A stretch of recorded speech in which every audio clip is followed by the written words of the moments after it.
안녕하세요. 웅덩이 매매법 레버리지 ETF 장기 투자자 디벨로몽입니다. 오늘도 계좌 먼저 공개하고 시작합니다. 국내 계좌는 20%의 수익률과 240만원의 수익금, 특히 환율이 높을 때 나스닥 2배 레버리지 환해지에 잘 투자해 높은 수익률을 보이고 있습니다. 그리고 미국 직투 계좌는 1300만원의 수익금을 기록하고 있습니다.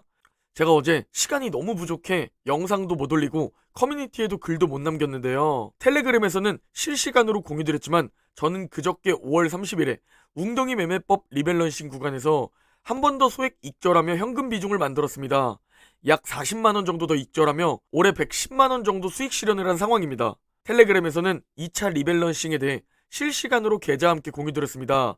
이때 USD의 RSI는 무려 80을 넘어섰고 QLD의 RSI는 무려 75를 넘어선 단기적인 과매수 구간이라고 말씀드렸습니다. 그리고 이 정보를 실시간으로 받아보고 싶다면 오늘 영상 고정 댓글에 이벤트 참여 방법 달아두겠습니다. 그리고 저는 제 투자 원칙인 주식 70%와 현금 비중 30%를 맞추기 위해 리밸런싱 작업을 계속하고 있습니다.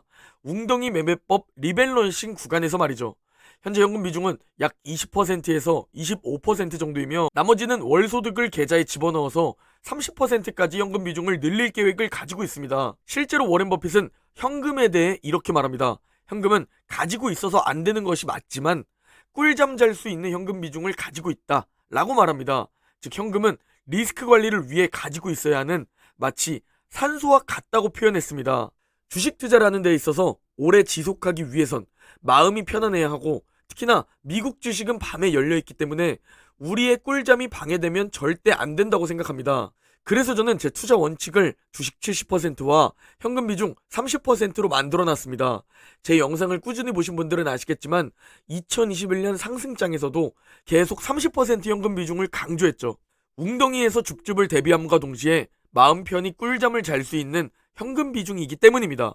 현금 비중이 너무 높으면 올라가는 주식을 보면서 이거 그냥 매수할 걸 이라는 아쉬움이 들고 현금 비중이 너무 적으면 주식이 급락을 보일 때 좀 팔 걸 이라는 후회를 하기 때문에 여러분 스스로 멘탈에 맞는 현금 비중을 정해 그 원칙을 지키셔야 합니다. 주식이 오르고 떨어지는 거에 일희일비하지 않고 말이죠. 자, 오늘 주식시장은 오랜만에 약세를 보였습니다. 그래도 장 막판으로 갈수록 말아올리긴 했지만 이제 상승세가 좀 많이 약해졌다. 차익 실현 매물이 나올 때가 되었다. 라는 느낌을 주는 주가 움직임이었습니다. 오늘은 어떤 뉴스들이 있었을까요? 먼저 졸트 고용 보고서입니다. 4월 9일 이직 보고서가 발표되었는데 이게 다시 상승하면서 1010만 건으로 발표되었습니다. 예상치 940만보다 높게 발표되며 고용은 여전히 강력하다 라는 모습을 보여주었습니다. 이는 장 초반 연준의 금리 인상으로 연결되며 주가가 크게 하락하는 역할을 했습니다. 확실히 고개를 든 모습을 볼 수 있고 여전히 일을 찾는 사람들보다 일할 사람을 찾는 채용이 더 많다 라는 것을 확인할 수 있습니다. 그리고 시카고 제조 PMI가 발표되었는데요. 참으로 연준을 어렵게 하는 발표였습니다. 고용은 여전히 잘 버텨주고 있는데 아이러니하게도 시카고 제조 PMI는 예상치 47을 크게 하회한 40으로 발표가 되었습니다. 화면을 보면 아시겠지만 이 수치가 40 아래로 내려갔을 땐 100%의 확률로 경기 침체, 리세션을 만났다 라는 과거 데이터로 확인할 수 있습니다. 연준은 지금 굉장히 골치 아플 겁니다. 긴축해야 할 것 같은데 이제는 리스크가 점점 커지기 때문이죠. 그리고 장막판 증시를 말아올리게 한 뉴스가 있었습니다. 바로 필립 제퍼슨 연준 이사의 밑밥 때문입니다. 라파엘 보스틱 총재와 매우 닮았지만 필립 제퍼슨 연준 이사입니다. 이 필립 제퍼슨 연준 이사는 차기 부의장으로 지명된 인물입니다. 이 인물이 6월 기준금리를 안 할 수 있다는 밑밥을 던졌습니다. 다음 회의 6월에서 금리를 유지한다는 결정이 나와도 이건 동결이 아니라 건너뛴다는 것이다 라는 표현을 했습니다. 거기에 올해 FOMC 투표권을 가지고 있는 패트릭 하커 필라델피아 연은 총재도 난 6월 FOMC 회의에서 금리 인상을 건너뛰는 것을 고려하고 있다 라면서 금리 동결에 대한 밑밥을 던져주었고 닉 티밀하우스 기자까지 가세 6월 금리 인상을 건너뛴다는 밑밥을 주며 이 밑밥들 때문에 현재 시장의 전망이 180도 바뀌었습니다. 어느새 금리 인상 전망이 70%까지 올라왔었는데 연준 위원들이 금리 동결 밑밥을 내던지자 이게 갑자기 금리 동결 가능성이 높아지고 금리 인상 가능성이 급락하게 바뀌었습니다. 그럼에도 연준 위원들은 그 전까지 경제 지표들을 관찰해서 결정한다고 말합니다. 물가 상승률은 여전히 높고 특히 근원 서비스 물가가 안 잡히는 최악의 상황이죠. 그래서 최근 매파로 떠오른 메스터 여는 총재는 아무리 살펴봐도 인상을 멈출 만한 이유가 없다고 말합니다. 좀 더 올리고 좀 더 확실한 증거들이 보일 때 그때 금리 인상을 멈춰야 한다는 입장인 겁니다. 당분간은 금리 인상을 하느냐 아니면 스킵하느냐의 문제로 증시가 움직임을 보일 가능성이 매우 높습니다. 단기적으로 말이죠. 왜냐면 부채 한도가 미 하원에서도 가결되며 사실상 승인이 되었기 때문입니다.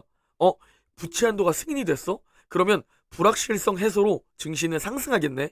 라는 분들도 계실 텐데요. 아쉽게도 현재 이 이슈가 뜬 이유, 그럼에도 미국 지수 선물은 소폭 하락 중입니다. 이를 보고 우리가 유추해 볼 수 있는 건 부채 한도 재료로 이미 이번 증시 상승에서 모두 선반영되어 있었다 라는 것을 알 수 있습니다. 이제 부채 한도 재료는 끝, 소멸되었습니다.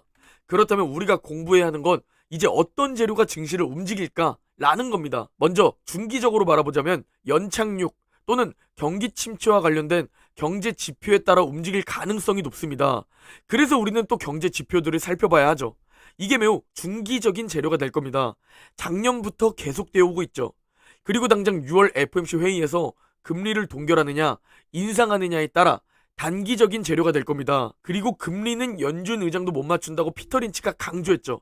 현재 6월 금리 인상을 건너뛰고 나중에 인상하자 라는 의견이 나오는데 이게 어떻게 될지는 계속 지켜봐야 할 것 같습니다. 왜냐하면 전망을 믿으면 안 되는 이유가 이렇게 하루아침에 뒤바뀔 수 있기 때문입니다. 즉 이 상황에서 가장 좋은 방법은 현금 비중을 가진 상태로 주식을 그냥 가만히 보유하는 방법이 가장 좋은 방법이라고 말씀드리는 겁니다. 왜냐면 구독자분께서 1년 가까이 버티고 겨우 양전했는데 그 작은 수익이 혹해서 매도해버렸다고 합니다. 이게 4월로 추측됩니다. 그래서 5월 대상승을 못 먹었다고 합니다. 다만 저는 이런 경험은 꼭 필수라고 생각합니다. 이런 경험을 하지 않으면 결국 언젠간 매도하게 되어 있습니다. 이번 경험을 통해 왜 계속 최대한 오래 보유해야 하는지 그 소중한 경험치를 얻은 겁니다.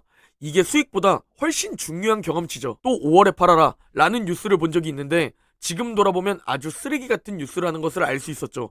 그래서 피터 린치는 주식 경제 관련 뉴스는 별로 쳐다보지 않는다고 말했죠. 왜냐면 투자를 성공하기 위해선 마치 내 성공을 방해하는 악마의 속삭임처럼 매스컴의 비관론을 이겨내야 하기 때문입니다. 오늘까지만 야식 먹자 라는 악마의 속삭임처럼 일단 지금 팔아야 돼 라는 비관론은 항상 내 옆에 존재합니다. 이걸 이겨내야 하기 때문에 제 채널 영상을 매일매일 챙겨보면서 왜 이런 비관론에도 우리가 보유해야 하는지, 이런 하락장을 버티니까 계좌가 어떻게 되는지 그 확신을 얻고 매일매일 우리가 단단해져야 한다는 겁니다. 나스닥 7천까지 간다고 말하던 통찰력이 뛰어나 보였던 작년의 비관론자들, 그들은 평생 방구석 워렌 버핏으로 살아갑니다. 현실에선 부자가 되지 못하지만 익명성이 보장되는 이 인터넷 댓글에서 마치 부자인 것처럼, 워렌 버핏인 것처럼 주식시장의 하락과 저점을 예측하지만 결국 부자가 되는 건 가만히 보유하고 있는 우리 웅줌러들입니다. 오늘 영상은 여기까지입니다. 모두 행복한 하루 보내시고 그럼 내일 영상에서 뵙겠습니다.